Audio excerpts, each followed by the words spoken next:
Hi කොහොමද ඔයාලට හැමෝම හොඳින් නේද අද අපේ තායිලන්ත සංචාරයේ අන්තිම වීඩියෝ එක එහෙම නැත්තම් බැංකොක් සංචාරයේ දෙවෙනි දවස ඒ දවස අපි වෙන් කරලා තිබුණේ බැංකොක් වල පන්සල් බලන්න තායි ගෘහ නිර්මාණ ශිල්පයේ දස්කම් වලින් හැම තායි පන්සලක්ම ලස්සන වෙලා තිබුණත් අපිට තිබුණු කාලයත් එක්ක එකිනෙකට වෙනස් තැන් 4කට යන්න අපි කලින්ම තීරණය කරලායි තිබුණේ අපි මුලින්ම ගියේ ග්‍රෑන්ඩ් පැලස් එක බලන්න. මේක 1782 දී රජුගේ නිල වාසස්ථානය ලෙස ඉදිකරලා තියෙන තැනක්. මේ ස්ථානය තායි සංස්කෘතිය, කලාව හා රාජකීය ඉතිහාසය දැක ගන්න පුළුවන් වැදගත් ස්ථානයක්. මෙහි ඇති එමරල්ඩ් බුද්ධ ප්‍රතිමාව, රන්වන් පාටින් අලංකාර කරපු ගොඩනැගිලි, විශාල මන්දිර, චෛත්‍යයන් නිසා බැංකොක් යන අය අනිවාර්යෙන්ම බලන්න ඕන තැනක්.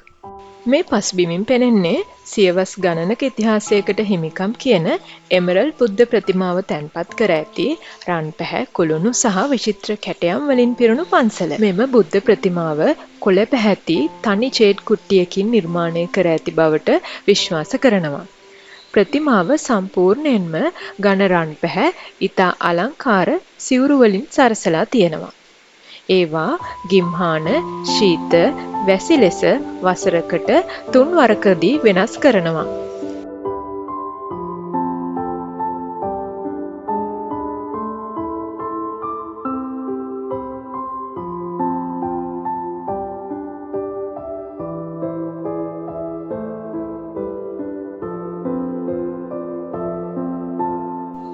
ග්‍රෑන්ඩ් පැලස් එකට ඇතුළු වෙන ගේට්ටුවේ දක්නට ලැබෙන මේ විශාල පිළිම දෙකෙන් නිරූපණය කරන්නේ මෙම ස්ථානයට නරක බලයන් ඇතුළු වන්නට නොදී ආරක්ෂා කරන බවයි කියවෙනවා. තායි රාජකීය කලා ශෛලියේ ඉතාම වටිනා නිර්මාණයක් තමයි මේ රන්නාලේපිත චිත්‍ර. මේ චිත්‍රවලින් තායිලන්තයේ පුරාණ රාජකීය ඉතිහාසය, බෞද්ධ කතන්දර සහ රාමායනය වගේ පුරාණ කතා නිරූපණය වෙනවා.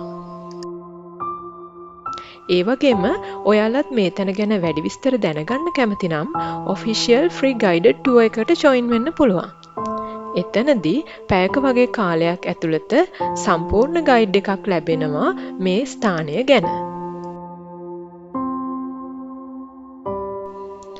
ග්‍රෑන්ඩ් පැලස් ඇතුලේ තියෙන ඉතාම විශේෂ සහ ලස්සන රාජකීය ගොඩනැගිල්ලක් තමා ඔගොල්ලෝ මේ දකින්නේ.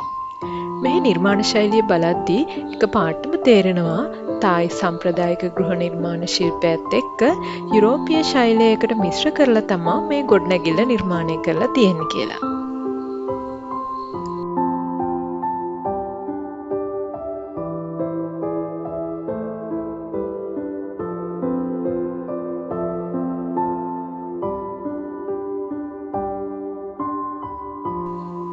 ඊළඟට අපි ගියේ වට්ටරුන් ටෙම්පල් එකට. මෙතනට යන ලේසිම විදිය තමා ෆෙරි එකකින් යන එක. මෙතන පහසුවෙන්ම අඳුරගන්න පුළුවන් වෙන්නේ වර්ණවත් සෙරමික් ටයිල්ස් සහ පෝසිලේන් පීසස් වලින් අලංකාර කරලා තියෙන උසු කුළුණු නිසා. ඉරාවුව වැටිලා දිලිසෙන මේ කුළුණු වල අමුතුම ලස්සනක් තියෙනවා. අපි පඩිපේලි දිගේ ඉහළටත් නැග්ගා. කලින් දවසේ ඩිනර් ක්‍රූස් එකේදී අපි දැක්කෙත් මේ පන්සල තමා. ඒ වගේම සන්සෙට් එකටත් මෙතන හරිම ලස්සනයිලු.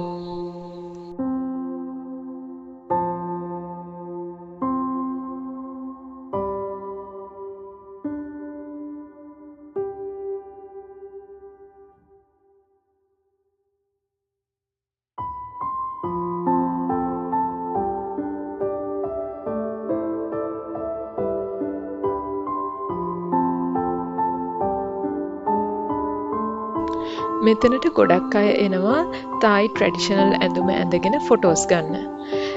ෆොටෝස් අරන් දෙන්න ෆොටෝග්‍රැෆර්ස්ලාත් ඉන්නවා මේ ලවටම. ඒ වගේම මේ ට්‍රැඩිෂනල් ඇඳුම රෙන්ට් කරන ෂොප්සුත් තියෙනවා.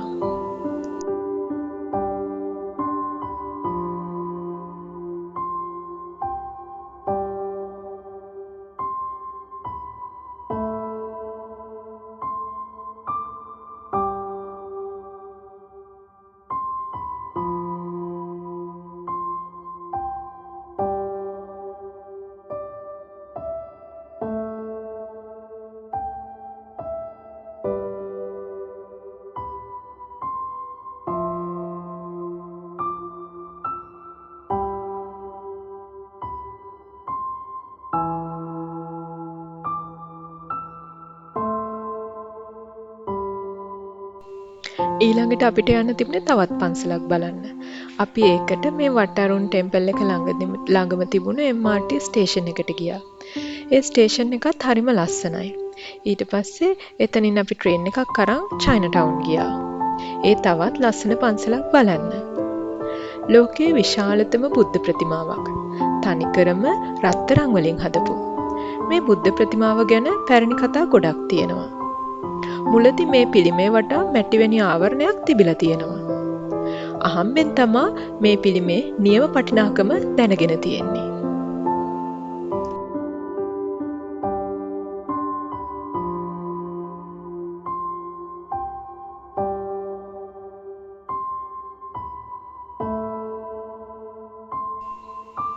මීළඟට අපි යන්න තෝරාගත්තේ වත් සකෙට් කියන ටිකක් වෙනස් විදිහේ පන්සලකට. පඩි 300ක් විතර උසට නැගලා යන්න තියෙන පන්සලක්. උඩටම ගියාම රන්වන් පාට චෛත්‍යයක් තියෙනවා. ඒ යන පාර ගස් වැල් වලින් අලංකාර වෙලා තියෙන ගමනක්. ඒ වගේම උඩටම ගියාම බැංකොක් සිටි view එක ලස්සනටම බලා ගන්න පුළුවන්.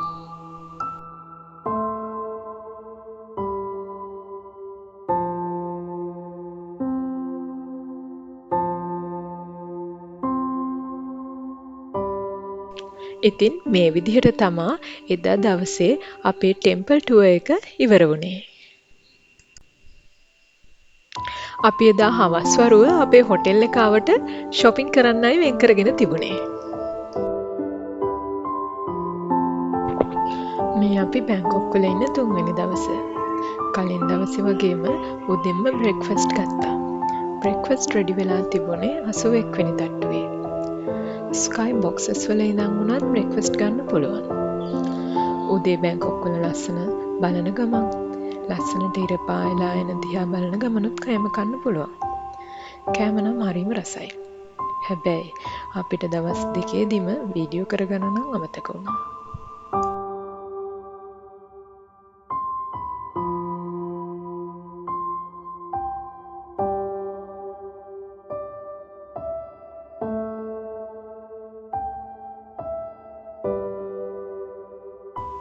එදා දවසේ අපි බලන්න ගියේ ඒන්ෂන්ට් සිටි සහ එඩ්වර්ඩ් මියුසියම්. ඒ තැන් දෙක ගැනම කලින් කරපු වීඩියෝස් තියෙනවා. ඉතින් ඒව බලපු නැති අය ඉන්නවා නම් බලන්න කියලා ආදරෙන් ආරාධනා කරනවා.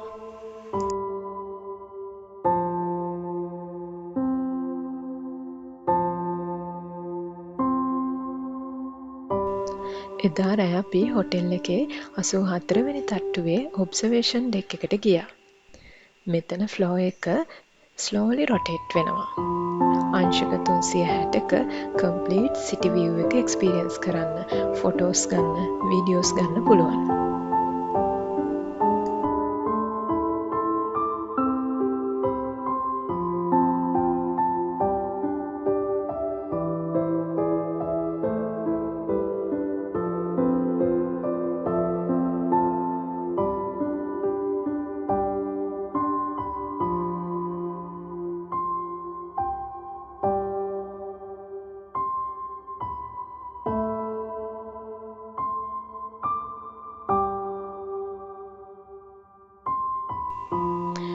බැංකොක් නගරේ ලයිට්ස් අතර පාරවල් වල යන වාහන ගඟක් ගලනවා වගේ පේන්නේ. හරිම ලස්සනයි.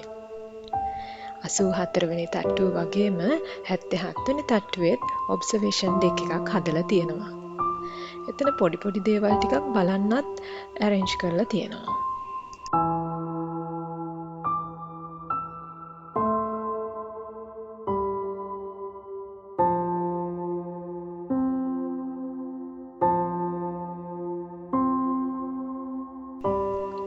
ඉතින් අපි ඊට පස්සේ දවසේ උදෙන්ම ලංකාවට එන්න ලෑස්ති වුණා.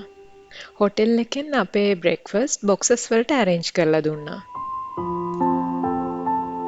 අපේ හොටෙල් එක ළඟම තියෙන ස්ටේෂන් එකෙන් එයාපෝට් රේල් ලින්ක් එක අරන් අපි ස්වර්ණභූමි එයාපෝට් එකට ආවා.